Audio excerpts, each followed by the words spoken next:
महत्त्वाची बातमी आहे। केंद्रीय गृहमंत्री अमित शहा शनिवारी रायगडच्या दौऱ्यावर असतील।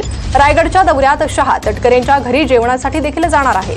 दरम्यान तटकरेंनी अमित शहा यांना निमंत्रण दिलं होतं आणि हे निमंत्रण अमित शहांनी स्वीकारलंय। शहांच्या दौऱ्यात रायगडच्या पालकमंत्री पदाचा तिढा सुटणार का हे पाहणं महत्त्वाचं असेल।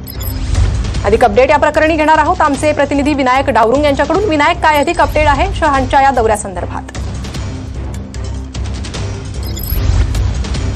बरोबर आहे, रायगड किल्ल्यावरती अमित शहा जे आहेत ते केंद्रीय गृहमंत्री येत आहेत। शनिवारी हा कार्यक्रम होणार आहे।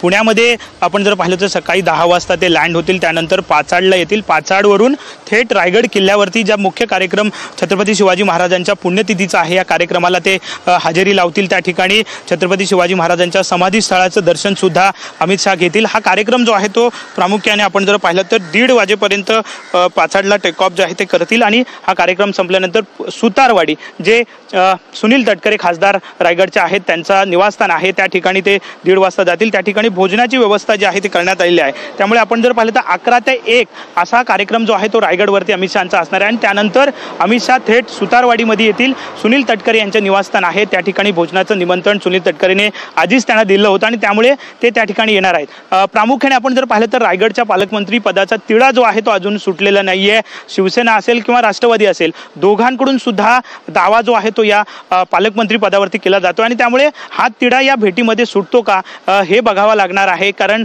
आपण जर पाहिलं तर अमित शहांचा हा 2 दिवसीय दौरा आहे। शनिवारी ते रायगडला असतील आणि रविवारी सकाळपर्यंत जे आहे ते मुंबईत असणार आहे। त्यामुळे या संपूर्ण दौऱ्यामध्ये अमित शहा यांच्या सोबत शिवसेनेचे सगळे नेते भेटणार आहेत, त्याचप्रमाणे राष्ट्रवादीचे सुद्धा नेते भेटतील। त्यामुळे साहजिकच हा रायगडचा तिढा जो आहे तो या भेटीमध्ये केंद्रीय गृहमंत्र्यांचा सुटतो का हे बघावं लागेल। त्यामुळे अमित शहांचा दौरा जो आहे तो हा 2 दिवसीय आहे। मुंबईत सुद्धा एक कार्यक्रम अमित शहांचा शनिवारी असणार आहे। त्यामध्ये 4 ते 6 वाजता हा मुंबईतला विले पार्ल्यामध्ये कार्यक्रम असणार आहे। त्यामुळे हा संपूर्ण दौरा जो आहे तो आपल्याला अमित शहांचा लाभलेला मिळालेला पाहायला मिळतो आणि त्यामध्ये हा जरी वेगवेगळ्या कार्यक्रमांसोबत दौरा जरी असला तरी महायुतीतले जे दावे प्रतिदावे जे केले जातात वेगवेगळ्या गोष्टीवरून अजूनही महामंडळांचं वाटप सुद्धा झालेलं आपल्याला दिसत नाही। त्यामुळे साहजिकच नाशिकचं पालकमंत्री पद त्यामुळेच शहांच्या या दौऱ्याकडे लक्ष असेल। धन्यवाद विनायक या सविस्तर माहितीसाठी।